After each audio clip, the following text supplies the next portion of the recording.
Person, individual person जिसको हम देख नहीं सकते, छू नहीं सकते हैं, पर वह क्या होता है, एक व्यक्ति की तरह सारा काम करता है। जैसे आप एक बिजनेस करते हैं, पर आप क्या करते हैं, एक व्यक्ति की तरह सारा काम कर सकते हैं, बिजनेस में सारा डिसीजन आप लेते हैं। कंपनी में क्यों बोला जाता है उसको तृतीय व्यक्ति, क्योंकि बिजनेस के अंदर में सारा डिसीजन उसके मालिक लेते हैं, ठीक है। और कंपनी जो शब्द है इसके कोई मालिक नहीं होते, इसके मालिक कौन होते हैं, इनके मालिक होते हैं the owner of the company is called shareholder. इनके मालिक होते हैं कौन, शेयर होल्डर, ठीक है। इस प्रकार कंपनी के मालिक होते हैं शेयर होल्डर।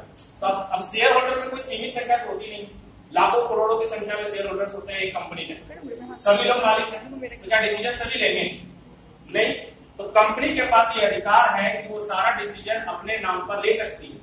मतलब इस प्रकार हम अपने नाम पर कोई भी संपत्ति खरीद सकते हैं, उसी प्रकार कंपनी भी अपने नाम पर कुछ भी सारा एसेट परचेज कर सकती है, ये कंपनी के पास अधिकार है, ठीक है। और प्लस वह अपनी साल मुद्रा जारी कर सकती है। साल मुद्रा जैसे सरकार जारी करती है पत्र मुद्रा, करेंसी, उस पर क्या लिखा होता है, उस पर क्या लिखा होता है, आपने देखा है करेंसी में, मैं धारक को 1 लाख रुपए देने का वचन देता हूं। ये क्या है, ये सरकार की तरफ से जारी किया गया एक आपका पत्र है।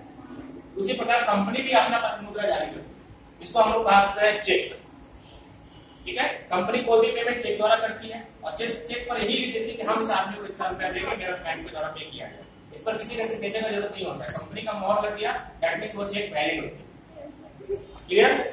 अब इसके अंदर में आया शेयर होल्डर, जैसे हम लोग यहाँ पढ़ रहे हैं शेयर होल्डर कंपनी। तो शेयर क्या है, व्हाट इज शेयर, इसके अंदर में सबसे पहला वर्ड है शेयर। शेयर क्या है, ठीक है। तो जैसे आप एक जानते हैं पार्टनरशिप बिजनेस के बारे में, पार्टनरशिप बिजनेस में क्या होता है, पार्टनरशिप बिजनेस में क्या होता है, अरे पार्टनरशिप बिजनेस में जो आदमी जितना पूंजी लगाते हैं उतने हिस्से के मालिक होते हैं, ये होता है पार्टनरशिप बिजनेस में। उसी प्रकार शेयर क्या होता है, जो जितने व्यक्ति मिलकर एक कंपनी में पैसा लगाते हैं उसको बोला जाता है शेयर। यानी कि अगर माना जाता है कि कंपनी की जो टोटल कैपिटल है वो डिपेंड किस पर होता है, तो वो छोटे छोटे शेयरों में बटा होता है, ठीक है। सपोज दैट एक कंपनी का जो पूंजी है, जो टोटल कैपिटल है वो है 10 लाख रुपए, ठीक है। एंड द रेट ऑफ इस शेयर, रेट ऑफ इस शेयर इक्वल टू 10 रुपीज। एक शेयर का दाम कितना है, 10 रुपए, और टोटल पूंजी कितना है, then number of share, company के पास कितना शेयर होगा, तो 10 लाख रुपए को आप डिवाइड कर देंगे 10 से, देन 1 लाख शेयर, ठीक है। अब कंपनी क्या होता है कि एक शेयर का दाम है 10 रुपए। अब कंपनी ये चाहती है कि अगर एक आदमी अभी आपसे मांगा जाए 10 लाख रुपए, क्या आप दे पाएंगे, नहीं दे पाएंगे। पर अगर 10 रुपए 1 लाख आदमी से मांगे, ये पॉसिबल है कि पूंजी आ जाएगी और 1 लाख रुपए जमा भी हो जाएगा, 10 लाख रुपए जमा भी हो जाएगा। यही चीज है, कंपनी यही करती है। कंपनी एक आदमी का पूंजी न लगाकर पूरे जन समूह में से थोड़ा थोड़ा पैसा होता है, ठीक है। उस पैसे से कंपनी को खड़ा करती है। उसके बाद उस कंपनी में जो प्रॉफिट होता है वो सभी शेयर होल्डर को बांट दिया जाता है। इस समझ में आया, पूरा का पूरा कंपनी स्ट्रक्चर डिपेंड करता है। तो कंपनी का स्ट्रक्चर क्या है, तो पहले आपको जानना है कि कंपनी क्या है। तो कंपनी एक बनावटी व्यक्ति है जो अपने नाम पर सारा काम कर सकती है, अपनी पत्र मुद्रा जारी कर सकती है, ठीक है। इसके बाद इसके ऑनर कौन होते हैं, इसके ऑनर होते हैं शेयर होल्डर्स। शेयर होल्डर के बाद क्या होता है, शेयर होल्डर पहले आपको जानना है शेयर, शेयर के बारे में समझ में आ गया। अब शेयर के बाद समझने के बाद नेक्स्ट पॉइंट आता है types of share. Types of share, share कितने टाइप्स के होते हैं, जनरल वर्ड में समझा जाए तो there are 2 types of share,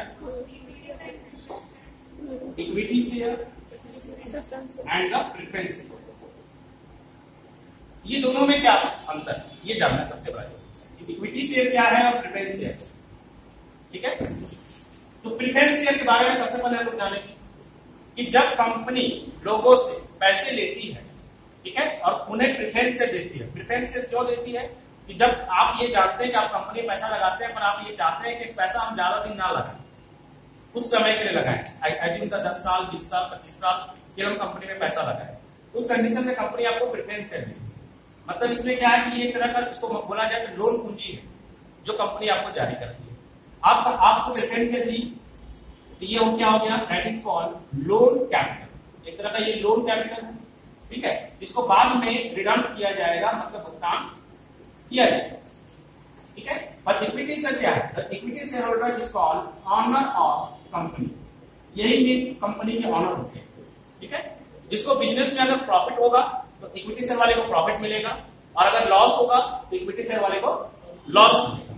पर प्रेफरेंस शेयर में क्या होता है, यहाँ पर एक परसेंटेज होता है, परसेंटेज क्या होता है, 7% हो सकता है, 8% हो सकता है, 10% हो सकता है। तो ये जो परसेंटेज होता है ये कहता है कि आपने कंपनी में जितना पूंजी लगाया है आपको इस रेट से इंटरेस्ट मिलेगा, कंपनी में लॉस हो या कंपनी में प्रॉफिट, उससे कोई मतलब नहीं कि कंपनी में क्या हो, कंपनी में कुछ भी हो आपको मिलेगा। अगर कंपनी में प्रॉफिट हुआ है तो आपको प्रॉफिट मिलेगा, अगर कंपनी में लॉस हुआ है तो फिर आपको लॉस मिलेगा, आपको मिलेगा सब कुछ, ये गारंटेड, ठीक है। लेकिन आपको यहाँ लॉस नहीं मिलेगा, आपको 7% की दर से इनकम मिलेगा। पर इक्विटी शेयर में क्या है कि आपको लॉस होगा तो लॉस मिलेगा और प्रॉफिट होगा तो प्रॉफिट मिलेगा। पर यहाँ पर क्या है कि प्रेफरेंस शेयर को एक time period, limited time period होता है, कंपनी जब चाहे इनको पैसा वापस कर सकती है।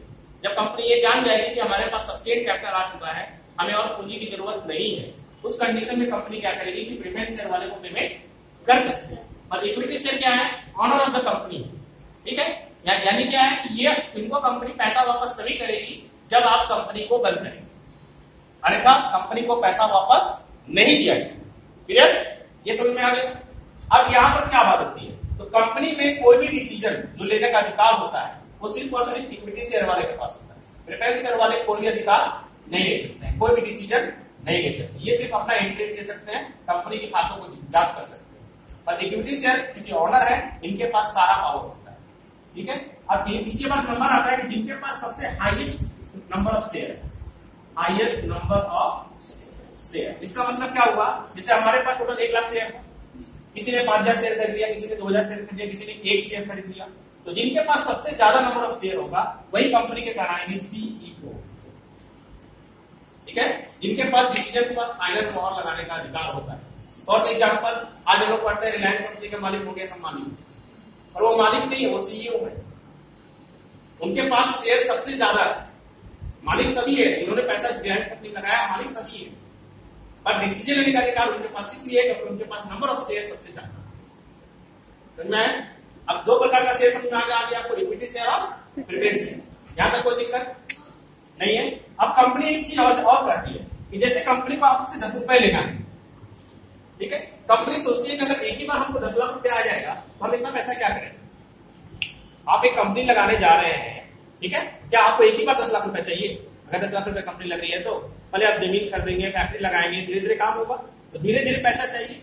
तो इसके लिए कंपनी क्या करती है, जो 10 रुपए का जो रेट है इसको 4 भागों में जनरली बांट देती है। First one is called share application, share allotment, the second is called share allotment, share first call and share final. 4 step में पैसा मिलती है, ठीक है। इस कंडीशन को कहा जाता है division of the rate, rate को बांट दिया जाता है। अब कंपनी की मर्जी पे डिपेंड करता है कि वो किस रेट से ली।